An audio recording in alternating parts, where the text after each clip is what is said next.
Hi, I'm Vincent Harris. I'm the author of The Productivity Epiphany. And what I'd like to talk about for just a moment is perhaps one of the most talked about chapters in my book, The Productivity Epiphany, Chapter 3, which is titled, Stop It, There Is Not a Gorilla on the Court. That chapter actually came from an article that I wrote a couple of years ago. And in terms of the articles that I've written over the years, that article has far and above exceeded any of the others in terms of people who have viewed and read the article. It talks about a study that was done at the University of Illinois a number of years ago that looks very closely at our attention and the fact that not only does our attention bring more of what we have our attention on into our focus, into our experience, but it also moves a lot of what had been in our experience outside of our conscious awareness. And as we'll see in a moment, that can be useful. Now, this study at the University of Illinois, they asked a group to do one thing. They asked them to watch a video clip of a basketball game. And they tasked them with just counting the number of players in white jerseys. That's it. They just had to watch the video and then count the number of players in the white jerseys, and every time they made a pass. In other words, the focus was on the players in the white jerseys. At some point in this video, someone dressed in a gorilla costume, and by the way, this was part of the study, someone dressed in a gorilla costume walks briefly right out into the middle of the court where the action is, where this basketball game is being played, and then quietly walks off of the court. Now, that may sound weird in and of itself, but here's the really weird part. More than half of the people in this study, more than half of the people who watched this video clip and who were asked to watch the players in the white jerseys, more than half of them missed the gorilla completely. They simply did not see the gorilla. They had no recall. And in fact, when they asked them about the gorilla later, they said, "What do you mean, gorilla? There was no gorilla on the court." And when they showed them the video and said, there it is, and they thought it was a trick. They thought, no, this is another video clip. That's not the one I was watching. Well, it was the one they were watching. Now, I've used this numerous times over the years when working with clients that have been suffering with chronic pain. You might imagine where somebody that's in chronic pain has placed their attention all day long. Their attention is directed towards the pain in their body. And because their attention is on the pain in their body, that tends to amplify, it tends to grow, it tends to become worse. When I first start working with a client who is experiencing chronic pain, I'll ask them to do something, and I'll preface it with this. I'll say, look, I may ask you to do some kind of strange things today, but as long as it's not going to cause any harm to you or anyone else, will you agree to just play along? And almost always people say, well, sure, I'll play along. And then I say, so here's what I want you to do. I'm going to just talk to you for a while. I'm just going to visit with you, but I have a task for you that's very important, and I'll point it out later why I'm having you do this. Just trust right now that it's critical. What I would like for you to do for the entire time that I'm talking is count the number of times that I use the word "and." That's it. I just want you to listen to what I have to say, but count the number of times you hear me use the word "and" in whatever I'm saying today. Well, that sounds simple enough.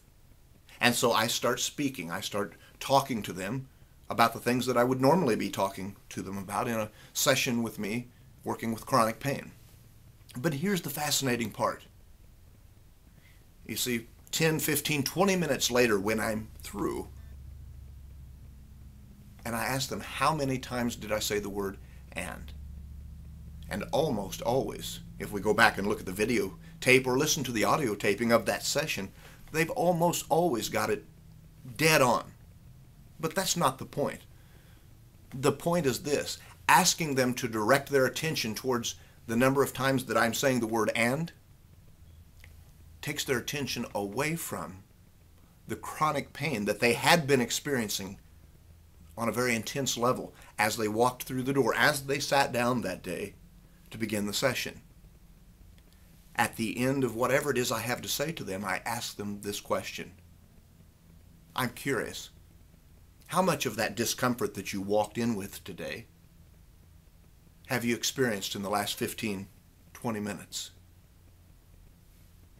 And you can see them processing, you can see them scanning back over the last 10 or 15, 20 minutes, and they realize, perhaps for the first time, that during that time they had absolutely no awareness or experience of their pain. That's powerful, especially if you're the person with the chronic pain. So my question is, how could this be useful to you? How could it be useful to you if you were able to shift your attention away from things that weren't necessarily productive and onto those things that would create more joy, more motivation, more excitement in your life? You know, Robert Kiyosaki, the author of the book Rich Dad, Poor Dad, talks about a powerful example of this. He said that his rich father forbade them from ever saying the words, "I can't afford it," and instead demanded that they ask the question, "How can I afford it?" See, his rich father knew that the moment we've given our brain a statement, such as, "I can't afford it," it's the equivalent of reaching up into your head and just taking the on-off switch and flipping it to off. As far as your unconscious mind is concerned, oh, if he can't afford it, if she can't afford it, there's no need to think about it, process it while he or she is sleeping, running, exercising, working, doing something else.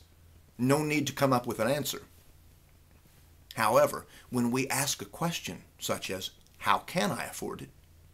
even if we don't at that time have any idea how we could afford it, it's the same as saying to the brain, the unconscious part of our mind, "I don't have any idea, but what I'd like for you to do is start scanning my environment, start scanning my past history. I'd like for you to go on high alert and start finding for me the pieces of information that I'll be able to put together into a recipe or a strategy so that eventually I will have a method, a tool, a strategy, so that I will be able to afford it." And by asking those kinds of questions, you invite those aha moments, those epiphanies when you're sitting at a stoplight and all of a sudden a thought comes to you from you know not where, but there it is. And it's either the answer in its entirety or it's a fragment of the answer that you're searching for. And you get enough of those over a period of time. And all of a sudden, that thing that you might have in another situation been convinced that you couldn't afford because you asked the question, "How can I afford it?" you now have the answer. So the next time you hear about this study at the University of Illinois where the gorilla ran out onto the court and half of the people watching didn't see the gorilla, realize that's a powerful example of what we can do with our attention, what we can move out of our awareness and therefore our experience of life, and also what we can move into or invite into our awareness. This is Vincent Harris, the author of The Productivity Epiphany, signing off till next time.